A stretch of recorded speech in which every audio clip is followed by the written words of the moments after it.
आजकल एक टिकटॉकर सीमा गुल उर्फ साइको अरबाब की मौत की खबर सोशल मीडिया पर मौजूद बहस बनी हुई है। मैं इसको नहीं जानती थी, लेकिन जब मैं इसके अकाउंट जो कि साइको अरबाब के नाम से उस पर गई तो मैंने देखा कि इंतहाई खूबसूरत लड़की जिसके चेहरे पर मुस्कुराहट है और वो उसकी पोस्ट लगी हुई हैं। और मैं समझती हूँ कि उन पोस्ट को देखकर लोग उसकी किस्मत पर रश करते होंगे। लोग कहते होंगे ये कितनी खुशकिस्मत है, ये कितनी खुशबाश है। हम लोग तो मसाइल में घिरे रहते हैं और हमें इतने दुख हैं, लेकिन ये कितनी लकी है कि ये मुस्कुरा रही है और ये इतनी खुश है। इसने इतने अच्छे ड्रेसेस पहने हुए हैं, मिलियन से ज़्यादा उसके फॉलोअर्स हैं।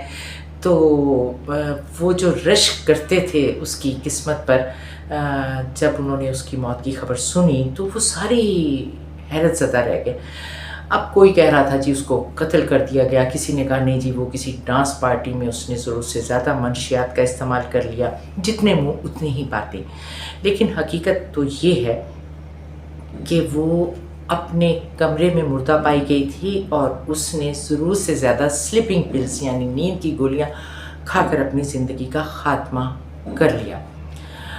अब बात यह है कि इंसान को जब शोहरत बड़ी आसानी से मिल जाती है ना, तो उसको संभालना भी बहुत मुश्किल काम होता है। उसके लिए बड़े ज़र्फ़ की ज़रूरत होती है, ज़हनी तौर पे बहुत स्टेबल होने की ज़रूरत होती है। अब पता नहीं उसको क्या दुख होगा, अब ये तो कोई भी नहीं बता सकता, क्योंकि वो तो इस दुनिया से जा चुकी है।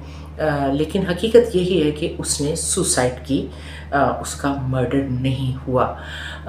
दूर से चमकती दमकती जो चीज़ें होती हैं और इंसान होते हैं, वो करीब जाकर देखें तो हकीकत कुछ और होती है। वो बहुत दुखी होते हैं, उनके कई मसाइल होते हैं। ये जिन लोगों के पास ज़रूरत से ज़्यादा दौलत आ जाती है या शोहरत आ जाती है, तो आप ये ना समझें कि उनकी ज़िंदगी आसान होती है। उनकी ज़िंदगी और ज़्यादा मुश्किल होती है। उनके चाहने वालों की तादाद अगरचे बहुत ज़्यादा होती है, लेकिन ये सब कुछ भी उन्हें मुश्किल में डाल देता है। फिर वो सोशल लाइफ उनकी एक होती है, उसमें आकर भी कई मसले उनके लिए पैदा हो जाते हैं। तो इसलिए हमें ये नहीं समझना चाहिए कि टिकटॉक पर जो हमें चमकते दमकते चेहरे नज़र आते हैं, इनकी ज़िंदगी शायद बहुत आसान होती है।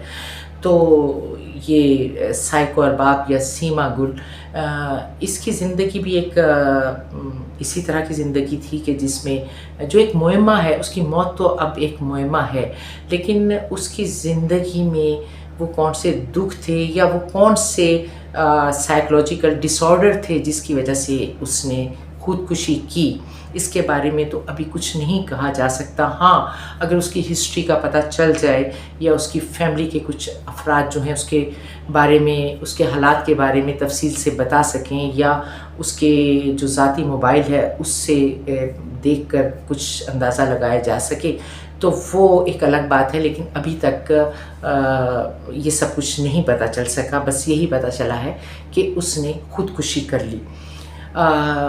एक जवानी में अपनी ज़िंदगी को दांव पे लगा देना, अपनी ज़िंदगी का ख़ात्मा कर लेना इतना आसान नहीं होता। ज़िंदगी से कीमती चीज़ दुनिया में कोई नहीं है। ज़िंदगी ही वो चीज़ है जिसके लिए इंसान दुनिया की सारी दौलत कुर्बान करने पर तैयार हो जाता है। कोई इंसान भी, चाहे उसे कितने भी दुख हों, वो मरना नहीं चाहता। तो आखिर वो कौन सी वजूहात थी जिसने कि सीमा गुल को अपनी जान लेने पर मजबूर कर दिया। उन वजूहात का ताहाल पता नहीं चल सका, लेकिन मैं आपको बता दूं कि ये जो शोहरत है और ये जो चमक दमक वाली ज़िंदगी है, ये इतनी आसान नहीं होती और ये इंसान को बहुत से मसाइल में मुब्तला कर देती है। और लेकिन देखने वाले जो हैं वो इससे इन वाक़यात के बाद भी सबक नहीं सीखते। उनको सबक हासिल करना चाहिए, उन्हें मुतासिर नहीं होना चाहिए। ये जो हमारे टिकटॉकर्स होते हैं जो कि बड़े हमें आइडियल नज़र आ रहे होते हैं सोशल मीडिया पर, और हमारे लोग जो होते हैं वो महरूमी का शिकार हो जाते हैं उनको देख कर के, हाय अल्लाह इनकी ज़िंदगी कितनी अच्छी है, ये कितने खुशबाश हैं। तो ज़िंदगी की हकीकतों को समझना चाहिए। एक आर्टिफिशियल ज़िंदगी और एक हकीकी ज़िंदगी में बहुत फ़र्क होता है। तो इसलिए हकीकी ज़िंदगी जो है वो इंसान को हकीकी खुशी भी दे सकती है। तो इसलिए कभी भी ज़ाहिरी चकाचौंध से आप लोग मुतासिर ना हों اور بلکہ زندگی کی حقیقی خوشیاں، زندگی کی حقیقی محبتیں، حقیقی خلوص، سچے رشتے، ان کو تلاش کرنے کی کوشش کریں، ان میں جینے کی کوشش کریں. باقی سب جھوٹ ہے، فریب ہے، سراب ہے.